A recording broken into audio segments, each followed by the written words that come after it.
तुम्हाला एकच गोष्ट जर वारंवार ॲडजस्ट करावी लागत असेल ना, तर एकदा तुम्ही ना ॲक्सेप्ट करा आणि मोकळे व्हा. सो हे हाय गाईज, कसे आहात तुम्ही? आणि मी एकदम बरी आहे आणि मी तुमच्यासाठी खूप मोटिवेशनल व्हिडिओज घेऊन येते. आणि आज जे मी शॉर्ट व्हिडिओ अपलोड केला आहे त्यात मी असं सांगितलं आहे की तुम्हाला एखादी गोष्ट जर वारंवार ॲडजस्ट करावी लागत असेल तर त्याचे दोन फक्त काय असतात, ऑप्शन्स असतात. ते म्हणजे एक, फक्त तुम्ही ॲक्सेप्ट करून घ्या की जे आहे ते तसंच राहणार आहे, किंवा त्याला मोकळेपणाने सोडून द्या. आपल्या लाईफमध्ये ना अशी खूप गोष्टी येतात ज्या आपल्याला खूप त्रास देतात कधी कधी, आणि हे आपल्याला ॲक्सेप्ट करणं ना खूप अवघड जातं.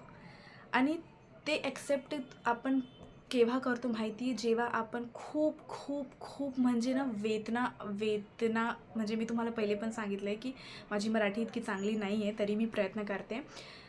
आप तब उस लेवल पे समझते हो जब आपके पास आपको बहुत ज़्यादा दुःख होता है, तेव्हा तुम्ही ना ते गोष्ट पण ॲडजस्ट करतात, म्हणजे ॲक्सेप्ट करतात, जेव्हा तुमच्याकडे कोणतीच ऑप्शन वाचत नाही.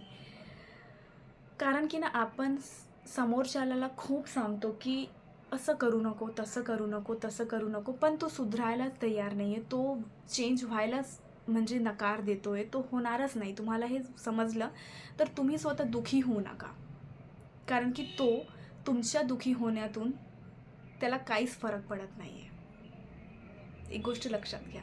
म्हणून तुम्ही ती गोष्ट ॲक्सेप्ट करा की ही जी गोष्ट आहे ना, ही अशीच राहणार आहे आणि मी सुद्धा एकदम स्ट्रॉंग आता होणार आहे. आणि तुम्ही स्ट्रॉंग झाले ना, मग काही होणार नाही, तुमची लाईफ खूप चांगली जाईल.